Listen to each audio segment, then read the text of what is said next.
Since this is my first official Sunday here, I want to ask everyone a question. It's a simple question, but I think it's very important.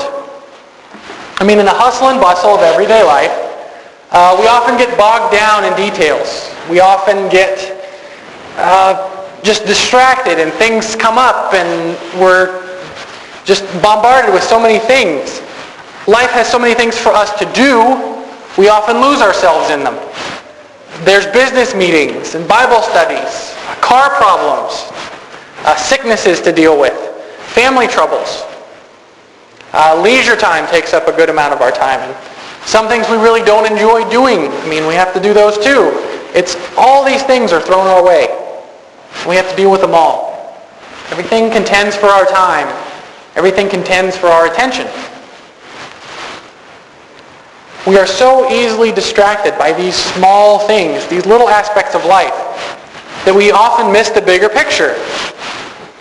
It's still there and always present in the background, but we do lose sight of it. And I think that's something we need to combat. So let me ask my simple but very significant question to everyone this morning. What is the most important thing for us as believers to do? What's the most important thing for us to do? Basically, what is our prime directive here in this life? I'm sure many of us could come up with a cavalcade of things to say here. Some of us might say obedience is the number one thing. We are to obey God and follow Him. That's the number one thing. Or some might suggest evangelism. They say we are to spread the good news. That's our most important thing. Some would speak of the importance of prayer and communication with God. Well, prayer is very important. Yes, that's true. And I'm sure there would even be a few who would recommend that the most important thing would be to read the Bible. Now, all of these things are good things. They're all very important, and I will not disagree that they are important. Every single one of them is important. And every one of them has a place in our lives, to be sure. They're all part of the believer's life, and they're all important. But today, I'm concerned with that number one. What is the most important goal in life? What is our prime directive? There are many things that are important, but only one can be most important. Well, I think of all people who would know what that is, Jesus would be a good candidate to let us know what our most important thing is. He always seems to be on the ball when it comes to major life issues. I mean, he's just got it together. So perhaps we should look and see what he has to say on the matter. So let's look in Matthew 22 and see what the Lord Jesus thinks our prime directive should be. I'm going to start here in verse 34 of chapter 22. When the Pharisees heard that he had silenced the Sadducees, they gathered together, and one of them, a lawyer, asked him a question to test him. "Teacher, which commandment in the law is the greatest?" He, being Jesus, said to him, "You shall love the Lord your God with all your heart, with all your soul, and with all your mind. This is the greatest and first commandment. And a second is like it. You shall love your neighbor as yourself. On these two commandments hang all the law and the prophets." Wow. Just a little bit of a background to help you understand what's going on here. Christ here is being tested by the bigwig religious leaders of the day, the Pharisees. They're your modern-day seminary professors and senior pastors rolled into one. They're the head dogs. And these head dogs in the Jewish faith, they don't like what Jesus is doing. He's teaching and people are listening to him. He doesn't fit in with what they've been doing. He's Jewish, but he's given them, people are listening to him. He's doing these miracles. What's going on here? Why Why are people following him? Why are they not listening to us?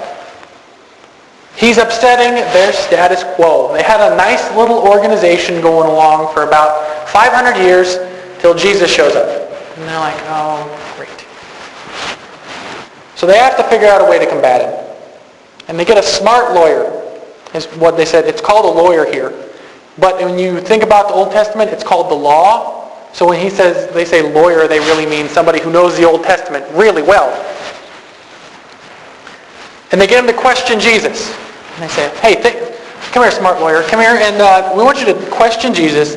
Think of something that's really difficult, that you can't give a right answer to. And we want you to ask him about this, and we want you to try to catch him in what he's saying. They hope people will see Jesus get ripped to shreds by this know-it-all lawyer. When he gets ripped to shreds and Jesus gives an answer, he's going to tear him apart. Hopefully this will make him lose his notoriety. It'll spread the word, maybe this Jesus guy doesn't know everything. It'd be publicly humiliated. It's not good for a ministry if you're publicly humiliated.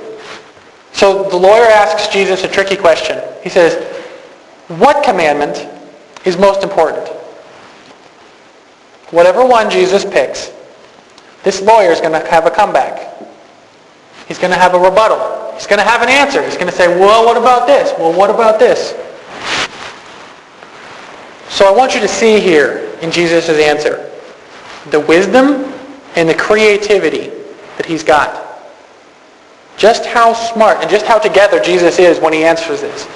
It's not a simple, he doesn't pick one of the 10 commandments. He doesn't say, don't murder is the most important one, or don't steal is the most important one. He shows the whole purpose God has for our lives in 4 sentences. You can count them. 4 sentences, Jesus gives the whole plan for our lives. That's pretty good. And the first thing Jesus says is the most important. He quotes Deuteronomy chapter 6 when he said, you shall love the Lord your God with all your heart and with all your soul and with all your mind. This verse that he's quoting follows, is the one that immediately follows the most important verse in the Old Testament for the Jews. It's Deuteronomy 6:4. It says, hear, O Israel, that's the Shema, because the first word in Hebrew is Shema, meaning hear, listen, Israel. The Lord your God, the Lord is one. We have one God, and that's him. That's the first verse, and it follows it with, and you shall love the Lord your God with all your heart, soul, mind, and strength. So Jesus quotes that as the first and most important thing. All the Jews are going to know this one. However, it's not where he stops. He doesn't just say love God. There's more to it than that. Our first and most important task is to love God with all we have. That's what Jesus says here. The first and greatest commandment is to love God with all we have. But he doesn't stop there. He goes on. What does he say? Verse 38. This is the first and greatest commandment. Verse 39. And a second is like it. Now I often wonder why Jesus said there's a second one like it. What does like mean? And it's the Greek word